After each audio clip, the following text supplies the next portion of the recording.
इधर बंगाल चुनाव में आया ट्विस्ट, उधर ब्रजभूषण ने दिखाया अपना दबदबा। बीजेपी छोड़ सपा में जाने की छाई चर्चा। धनंजय सिंह ने भी भर दी हामी, मिशन 2027 से पहले बड़ा खेला। सपा की बढ़ जाएगी ब्रजभूषण के आने से ताकत, पर्दे के पीछे चल रहा बहुत बड़ा खेल। जल्द कर सकते हैं सपा को क्षत्रिय नेता ज्वाइन, बीजेपी के पैरों तले खिसक जाएगी जमीन। सपा के मंच पर ब्रजभूषण के आने से सियासी भूचाल, पूर्वांचल के कई नेताओं में मचा हाहाकार। लगाने लगे अभी से लखनऊ से दिल्ली तक दौड़। क्या बदल जाएगा इस बार समीकरण? बदल जाएगी अब पूर्वांचल की गद्दी। ब्रजभूषण ने सबकी हवा टाइट की, ये कहना गलत नहीं होगा, क्योंकि इस वक्त यूपी की सियासत में जो हलचल है उसने बड़े बड़े नेताओं की नींद उड़ा दी है, जिसकी वजह ब्रजभूषण शरण सिंह है, जिनका दबदबा आज भी जमीन पर महसूस किया जाता है। अब इसी दबदबे को लेकर सियासी गलियारों में एक नई कहानी तेजी से घूम रही है। चर्चा ये है कि क्या ब्रजभूषण बीजेपी से दूरी बनाकर समाजवादी पार्टी के करीब जा रही हैं?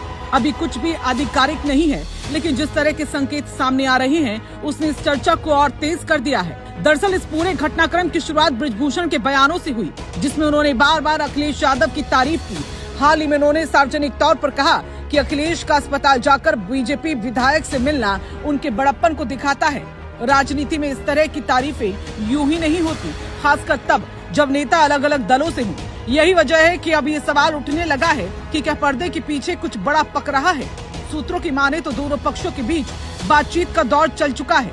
चर्चा ये भी है कि सितंबर अक्टूबर तक तस्वीर साफ हो सकती है।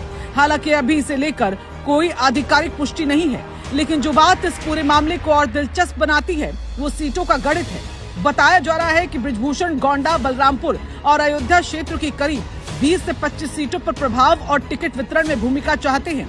यही वो पेच है जहां बातचीत अटक भी सकती है और बन भी सकती है। अब सवाल ये भी है कि ब्रजभूषण आखिर बीजेपी से नाराज क्यों नजर आ रहे हैं। इसके पीछे 2024 का लोकसभा चुनाव बड़ा कारण माना जा रहा है। टिकट कटने के बाद उन्होंने साफ कहा था कि उन्हें जनता ने नहीं बल्कि षड्यंत्र ने हटाया। यही नहीं, उन्होंने ये भी कहा कि अगर उन्हें बोझ समझा जा रहा है तो साफ बता दीजिए, वो अपनी ताकत 2027 और 2029 में दिखा सकेंगे। ऐसे बयान सीधे तौर पर पार्टी के भीतर असंतोष का संकेत देते हैं, लेकिन कहानी यहाँ और जटिल हो जाती है जब परिवार का समीकरण सामने आता है। ब्रजभूषण के एक बेटे विधायक हैं और दूसरे सांसद। अगर वो सपा में जाते हैं तो बड़े बेटे के लिए रास्ता आसान हो सकता है, लेकिन छोटे बेटे की स्थिति मुश्किल में पड़ सकती है। यही वजह है कि फैसला सिर्फ व्यक्तिगत नहीं बल्कि पूरे परिवार और सियासी भविष्य से जुड़ा हुआ है। इस पूरे मामले में एक और अहम पहलू ब्रजभूषण का पुराना सपा कनेक्शन है।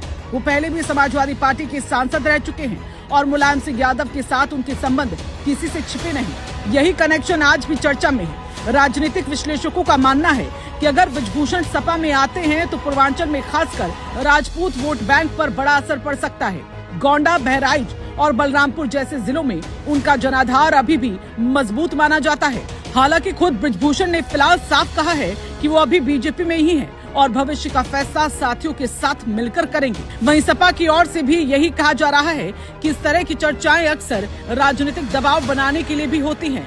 लेकिन इन तमाम बयानों और दावों के बीच एक बात साफ है कि यूपी की राजनीति में हलचल जरूर बढ़ गई है।